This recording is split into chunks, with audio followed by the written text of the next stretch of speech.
Guys, welcome back. आज के हमारी वीडियो का टाइटल है operation sunrise the revenge of the para SF commando India's bravest season 2 episode 6 by liberal Hindu. Guys, इस video के बारे में बहुत सारी रिकमेंडेशन आई थी, बट हमने पिछले 2 महीने से 2-2.5 महीने हो गए शायद। हाँ, से कोई भी वीडियो अपलोड नहीं किया। We are really sorry for that. तो ये जिन्होंने भी हमें रिक्वेस्ट की थी इस वीडियो की, उनको हम नीचे स्क्रीनशॉट डाल देंगे। तो वीडियो स्टार्ट करते हैं उससे पहले अगर आपने हमारे चैनल को सब्सक्राइब नहीं किया तो नीचे सब्सक्राइब के बटन और बेल आइकन को प्रेस कर दीजिए, जिससे कि अगर हम कोई भी न्यू वीडियो अपलोड करें तो उसका नोटिफिकेशन आपको मिल जाए। अगर वीडियो पसंद है तो लाइक कीजिए, शेयर कीजिए, कमेंट कीजिए। So let's start. नमस्कार, जय मां भारती। दोस्तों, अगर आपको ये कंटेंट पसंद आ रहा है तो वीडियोस को लाइक कीजिए, शेयर कीजिए और चैनल को सब्सक्राइब जरूर कीजिएगा। सब्सक्राइब करने के बाद बेल आइकन भी जरूर दबाइएगा, जिससे कि आपको भविष्य में आने वाले एपिसोड्स का नोटिफिकेशन मिल सके।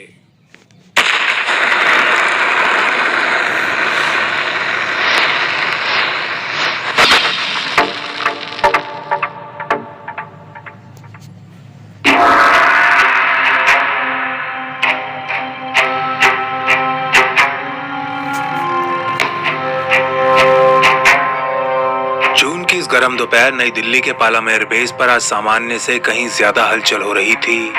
इंडियन आर्मी की पैरा एसएफ के कमांडोज कॉन्गो जाने की तैयारी जो कर रहे थे। दशकों से युद्ध भूमि बना हुआ एक अफ्रीकन देश जहां इन भारतीय कमांडोज को यूएन के पीस कीपिंग मिशन में सर्व करना था।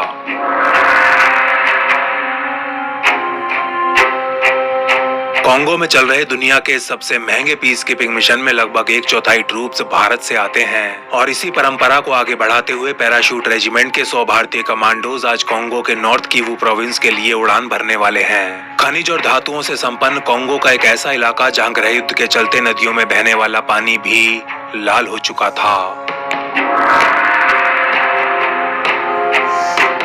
भारतीय एसएफ के कमांडोज अपने कॉन्गो मिशन के लिए निकलने ही वाले थे कि तभी असम में स्थित पैरा एसएफ बेस से इन्हें एक कॉल आती है और अगले 5 मिनट में इनके ऑर्डर्स पूरी तरह बदल चुके होते हैं। इस कॉल के बाद ये कमांडोज यहाँ खड़े एक प्लेन में सवार तो होते हैं, लेकिन अब इनका डेस्टिनेशन कॉन्गो नहीं बल्कि मणिपुर होने वाला था। 77 व्हील्ड वाइपर्स स्क्वाड्रन का C-130J फुल थ्रॉटल मोड में दिल्ली और मणिपुर के बीच 2350 किलोमीटर का सफर तय करना शुरू कर देता है।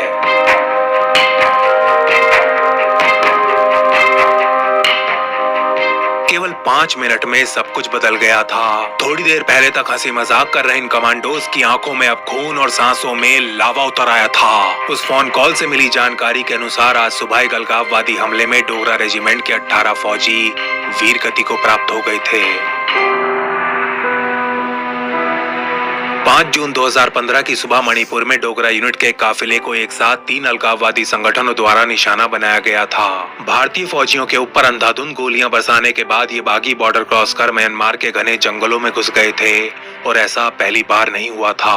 भारतीय ट्रूप्स के ऊपर अटैक करने के बाद म्यांमार के अंदर जाकर छिपना इन आतंकियों के लिए एक रूटीन सा बन गया था, लेकिन इस बार इनसे एक बहुत बड़ी भूल हो गई थी। ये भूल गए थे कि 2015 का ये भारत एक नया भारत है।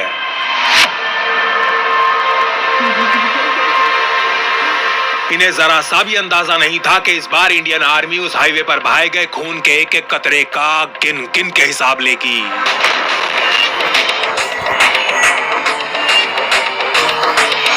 प्रतिशोध की ज्वाला में दहक रही भारतीय फौज इस बार एक ऐसे ऑपरेशन को अंजाम देगी जिससे दुश्मन की आत्मा कांप उठेगी। एक ऑपरेशन जिसके बाद बंदूक उठाना तो दूर की बात, पूरे नॉर्थ ईस्ट में कोई भारतीय फौजियों की तरफ आंख तक नहीं उठा पाएगा।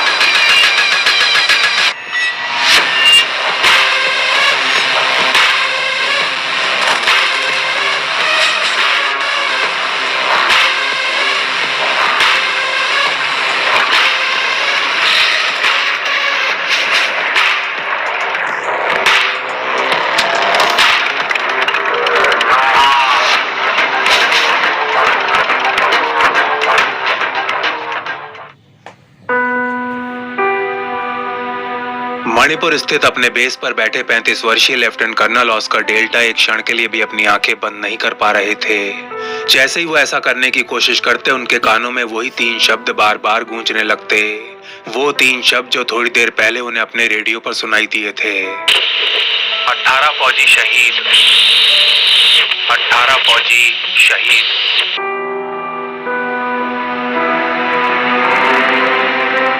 मणिपुर की राजधानी से कोई 100 किलोमीटर दूर जंगल के बीच से गुजर रहे इस हाईवे की हवा में आज की सुबह एक दिल दहला देने वाली गंध भरी हुई थी। गंध जो बुरी तरह जल चुके 18 भारतीय जवानों के पार्थिव शरीरों से आ रही थी।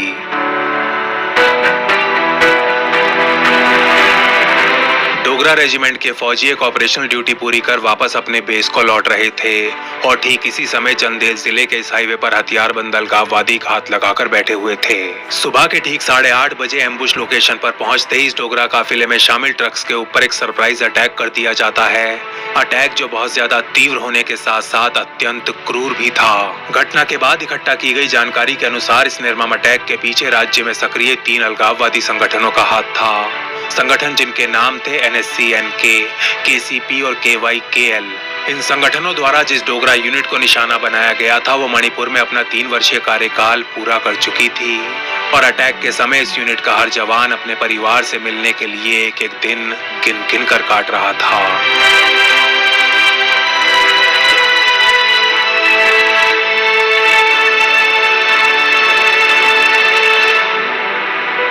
और यही बात लेफ्टिनेंट कर्नल ऑस्कर डेल्टा को अंदर ही अंदर खाए जा रही थी। उनको एक क्षण के लिए भी आराम से बैठने नहीं दे रही थी। अपने पूरे फौजी करियर में उन्होंने अलगाववादियों द्वारा किया गया इतने बड़े स्तर का अटैक पहले कभी नहीं देखा था। लेफ्टिनेंट कर्नल ऑस्कर डेल्टा एक पैराएसएफ यूनिट के सेकंड इन कमांड थे और इस हमले के लिए जिम्मेदार अलगाववादी संगठन उन्हें बहुत अच्छे से जानते थे। वो जानते थे कि लेफ्टिनेंट कर्नल कैसा दिखता है, उनके साथ क्या क्या कर चुका है और अगर अपनी पे आ जाए तो क्या क्या कर सकता है। आर्मी ज्वाइन करे लेफ्टिनेंट कर्नल डेल्टा को 15 साल हो चुके थे और इसमें से ज्यादातर समय उन्होंने नॉर्थ ईस्ट के पहाड़ी जंगलों में उग्रवादियों का शिकार करते हुए बिताया था। लाइन ऑफ ड्यूटी में असामान्य साहस का परिचय देने के लिए उनकी छाती पर अनेकों मेडल सजे हुए थे, जिनमें से एक शौर्य चक्र भी था जो उन्हें 2004 में अद्वितीय वीरता का प्रदर्शन करने के लिए दिया गया था। मणिपुर अटैक से ठीक 10 साल पहले उस समय कैप्टन रहे ऑस्कर डेल्टा की कमांड में पोस्टेड एक युवा फौजी, एक रंगरूट जो उनको बहुत प्यारा था, उनके दिल के बहुत करीब था, अलगाववादियों के हाथों वीरगति को प्राप्त हो गया था। ऑस्कर डेल्टा इस घटना से इतने ज्यादा आहत हुए थे कि उन्होंने 24 घंटों के अंदर अंदर अपने फौजी की मृत्यु का बदला लेने की प्रतिज्ञा कर डाली थी। बस फिर क्या था, वो क्रैक कमांडोज की एक टीम बनाते हैं और 24 घंटे पूरे होने से बहुत पहले ही इस हमले के लिए जिम्मेदार 11 में से 8 अलगाववादियों को एक एक करके ऊपर भेज देते हैं। यही कारण था कि लेफ्टिनेंट कर्नल ऑस्कर डेल्टा अलगाववादियों की मोस्ट वांटेड सूची में सबसे ऊपर चल रहे थे। मणिपुर में एक्टिव PLA और UNLF जैसे संगठनों ने तो उनके ऊपर जिंदा या मुर्दा इनाम भी घोषित किया हुआ था, लेकिन इसके बावजूद भी अपने कंधे पर राइफल टांगे भारतीय फौज का ये कमांडो नॉर्थ ईस्ट की सड़कों के ऊपर बिल्कुल अकेले पेट्रोलिंग किया करता था।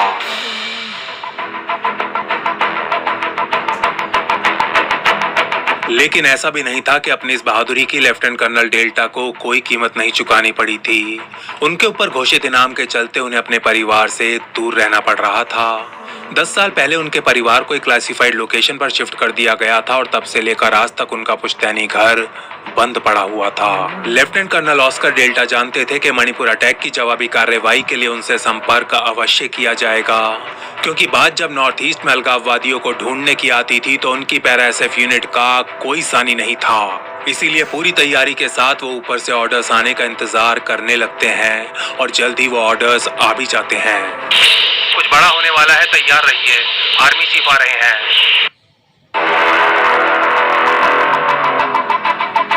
उधर नई दिल्ली में प्रधानमंत्री नरेंद्र मोदी अपने बांग्लादेश दौरे पर जाने की तैयारी कर रहे थे। NS से अजीत डोवल को भी उनके साथ जाना था, लेकिन ऐन मौके पर वो अपना प्लान कैंसिल कर देते हैं। Army chief general Dalbir Singh को यूके के दौरे पर निकलना था, लेकिन वो भी अपना ये टूर पोस्टपोन कर चुके थे। साफ था कि कुछ बड़ा नहीं बल्कि बहुत बड़ा होने वाला है।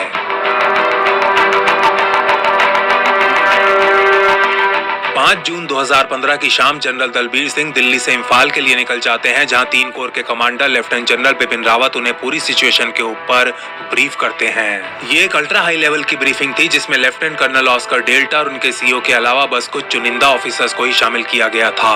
Lieutenant general Rawat army chief को बताते हैं कि मणिपुर के हमलावर बॉर्डर क्रॉस कर चुके हैं और इस समय विदेशी धरती पर छिपे हुए हैं लेकिन उनके भारतीय कमांडोज की पहुंच से दूर नहीं है। ये कहते हुए लेफ्टिनेंट जनरल रावत एक बोर्ड पर लगे मैप के ऊपर घुसपैठियों के कैंप्स की लोकेशंस को मार्क कर देते हैं। एक मैप जो मणिपुर, नागालैंड और म्यांमार के इलाके दर्शा रहा था।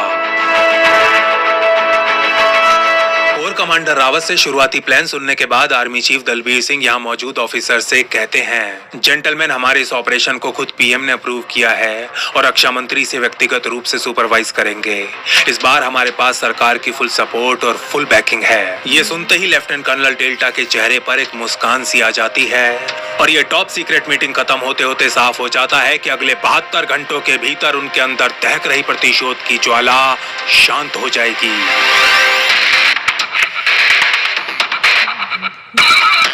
पैरा एसएफ को बॉर्डर क्रॉस कर म्यांमार के अंदर सर्जिकल स्ट्राइक्स करने की अनुमति दे दी गई थी। स्ट्राइक जिन्हें दिल्ली में बैठी केंद्र सरकार समय आने पर पूरी दुनिया के सामने स्वीकार भी करने वाली थी। यहाँ मौजूद ऑफिसर्स को सुसमाचार देते हुए आर्मी चीफ दलबीर सिंह आगे कहते हैं, जेंटलमैन, इन सर्जिकल स्ट्राइक्स को 7 जून की सुबह एग्जीक्यूट किया जाएगा and this mission will be called operation sunrise.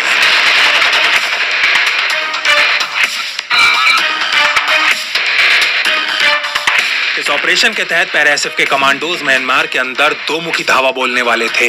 Nagaland और मणिपुर से पैरा एसएफ की 2 टीम्स को म्यांमार के जंगलों में घुस वहां मौजूद अलगाववादी और उनके कैंप्स का संपूर्ण विनाश करना था। मैक्सिमम डैमेज के लिए लेफ्टिनेंट कर्नल डेल्टा के स्क्वाड को उन कैंप्स को हिट करना था जहां अलगाववादी सबसे ज्यादा संख्या में छिपे हुए थे।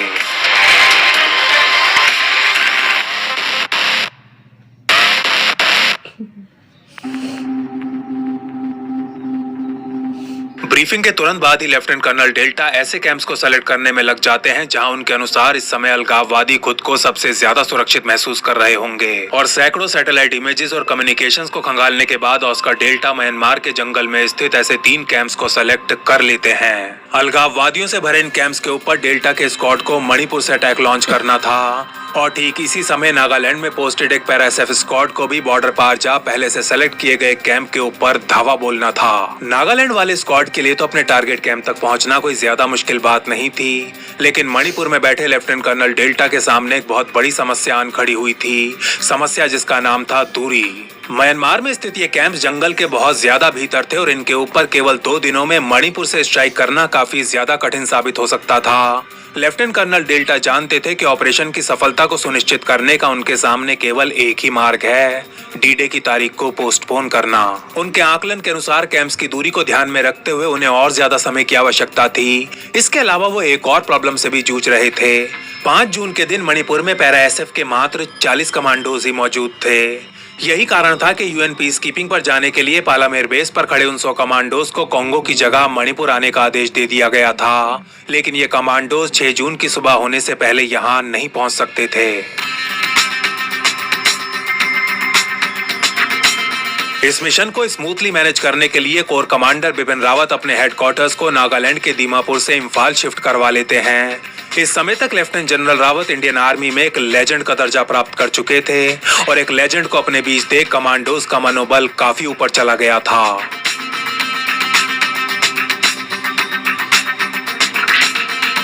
लेफ्टिनेंट कर्नल डेल्टा द्वारा सेलेक्ट किए गए तीनों कैंप्स एक दूसरे के साथ बने हुए थे और इंटेलिजेंस इनपुट्स के अनुसार इन कैंप्स में इस समय लगभग 100 अलगाववादी मौजूद थे, जिसका मतलब ये था कि केवल 40 कमांडोज के साथ इस मिशन को अंजाम देना संभव तो था, लेकिन साथ ही थोड़ा सा खतरनाक भी। इसीलिए 5 जून को आधी रात के बाद लॉन्च की तारीख को 2 दिन और आगे बढ़ा दिया जाता है। ऑपरेशन सनराइज को अब 7 की जगह 9 जून के दिन लॉन्च किया जाना था। 2 दिन और मिलने का मतलब था कि अपने टारगेट तक पहुंचने के लिए भारतीय कमांडोज के पास अब पर्याप्त समय था। इसीलिए चैन की कुछ सांस लेने के बाद लेफ्टिनेंट कर्नल डेल्टा अपने कमांडोज को कुछ घंटे सोने का आदेश देते हुए कहते हैं, कमांडोज, पता नहीं इसके बाद फिर कब ठीक से सोने को मिलेगा, इसीलिए थोड़ी देर के लिए सब सो जाओ और हाँ, कोई गपशप नहीं और मोबाइल पे कोई चैटिंग वैटिंग भी नहीं।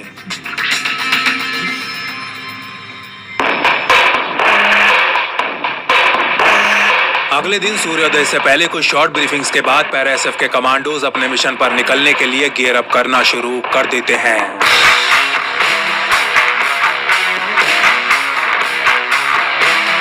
इनके इस मिशन के बारे में कुछ मुट्ठी भर ऑफिसर्स के अलावा और कोई कुछ नहीं जानता था। स्ट्राइक्स कब होनी है, कहां होनी है, मणिपुर और नागालैंड से टीम सीमा तक कैसे पहुंचेंगी, इस प्रकार की डिटेल्स ऑपरेशन की प्लानिंग में शामिल कमांडर्स एनएस अजीत डोवल और रक्षा मंत्री मनोहर पारिकर के अलावा किसी के पास नहीं थी।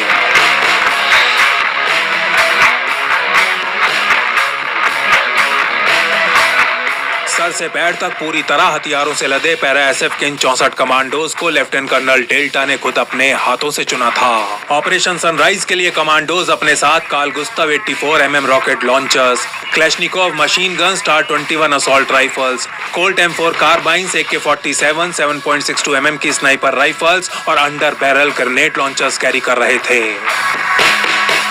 लेफ्टिनेंट कर्नल डेल्टा ने हर बार की तरह इस मिशन के लिए भी अपनी फेवरेट M4A1 कार्बाइन और साइलेंसर लगी उजी सब मशीन गन को चुना था।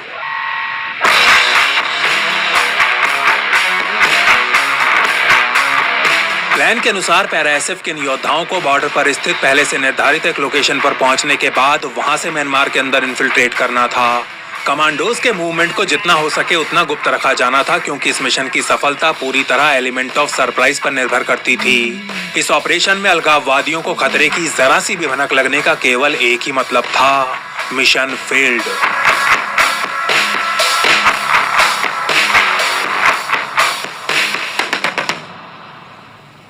इसीलिए निर्णय लिया जाता है कि कमांडोज को आर्मी ट्रक्स में बॉर्डर तक पहुंचाया जाएगा, जिससे कि एक रूटीन सा इन्फेंट्री मूवमेंट लगे।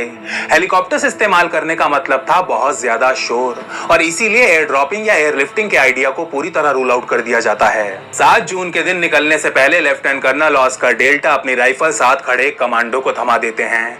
ये कमांडो तुरंत समझ जाता है कि उसका मिशन लीडर अब क्या करने जा रहा है, एक ऐसा काम जो वो हर मिशन से पहले जरूर किया करता है। ऑस्कर डेल्टा पहले तो घुटनों के बल नीचे बैठते हैं, अपनी हथेलियां जमीन पर टिकाते हैं और फिर अपने होठों से मिट्टी को चूमना शुरू कर देते हैं।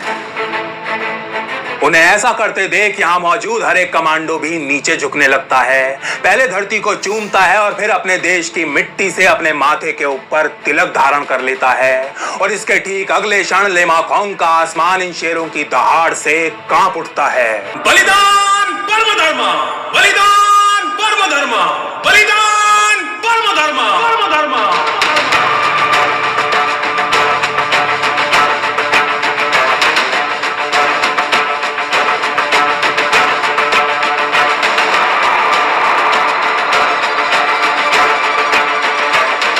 7 जून को सुबह 5 बजे इन पैरा एसएफ कमांडोज को म्यांमार बॉर्डर पर ड्रॉप कर दिया जाता है, लेकिन इनके टारगेट्स बॉर्डर के उस पार अभी भी बहुत दूर थे। अटैक लॉन्च करने से पहले कैंप्स को स्कैन करने के लिए पैरा एसएफ स्क्वाड को पहले से चुने गए एक पहाड़ की चोटी पर पहुंचना था, जिसका मतलब ये था कि जून के इस तपते महीने में हर भारतीय कमांडो को लगभग 35 किलोग्राम वजन के साथ बिना रुके बिना थके अपने पैरों पर पूरे 40 किलोमीटर का सफर तय करना था।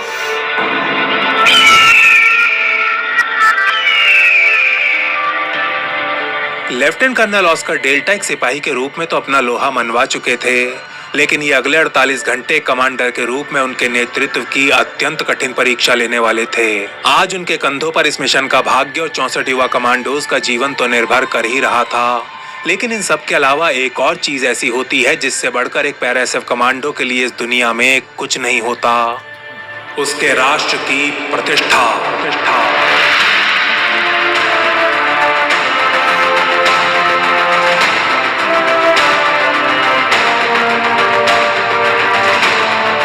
7 जून की पौ फटने के साथ ही लेफ्टिनेंट कर्नल डेल्टा के पीछे पीछे उनके कमांडोज बॉर्डर की दिशा में अपना पहाड़ी सफर शुरू कर देते हैं। इस दौरान ऑस्कर डेल्टा के दिमाग में वैसे तो पूरी तरह अपना मिशन ही छाया हुआ था, लेकिन बीच बीच में क्षण भर के लिए उन्हें अपनी माँ की याद भी आ जाती थी, उनकी माँ जो पिछले कई वर्षों से सर्वाइकल कैंसर से जूझ रही थी।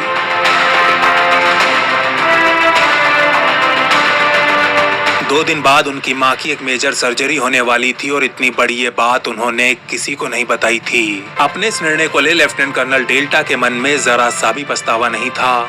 इस समय वो अपनी 2 माँओं में से किसी एक को ही चुन सकते थे और उन्होंने बिना किसी संकोच के अपनी दूसरी माँ भारती को चुना था।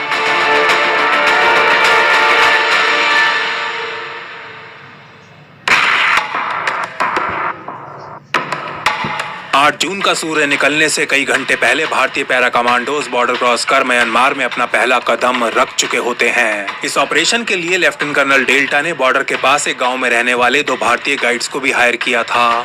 बर्मीज बोलने वाले दोनों सिविलियंस इस इलाके के चप्पे चप्पे से भली भांति परिचित थे। इन गाइड्स की सहायता से पैराएसएफ स्क्वाड बिना किसी बाधा के आराम से अपने टारगेट की ओर बढ़ता रहता है और जैसे ही बॉर्डर के पास से बहने वाला एक नाला क्रॉस करता है, सामने खड़ी घनी झाड़ियों में से एक आवाज सी आने लगती है। यह आवाज सुनते ही लेफ्टिनेंट कर्नल डेल्टा अपनी टीम की तरफ रुकने का इशारा करते हैं और उनका हर कमांडो सांसें रोक अपनी अपनी राइफल उन झाड़ियों की तरफ तान देता है।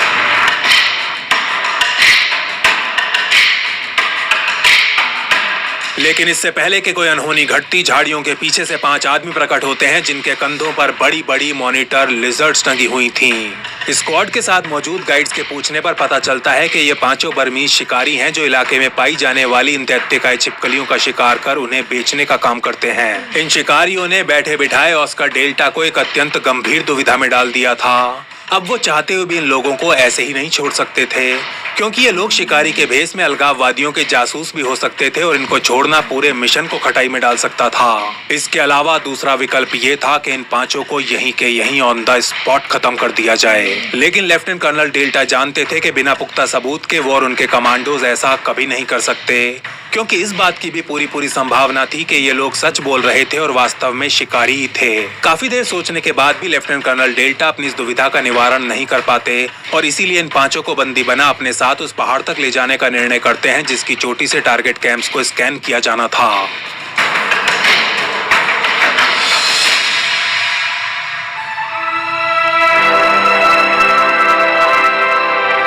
दोपहर हो गाइस वीडियो 41 मिनट की है तो हम इसको 2 पार्ट्स में करेंगे।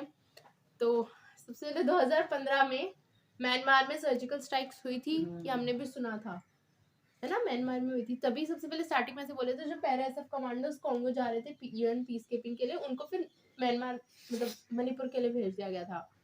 कैसा था? ये वही तो स्ट्राइक्स है जो उरी मूवी में लाइक स्टार्टिंग में हाँ, दिखाया उरी गया। मूवी के स्टार्टिंग में थोड़ा सा इसमें ब्रीफली तो नहीं पर थोड़ा बहुत इसमें हर एक दिया स्मॉल गया डिटेल्स था। के बारे में दिखाया गया है।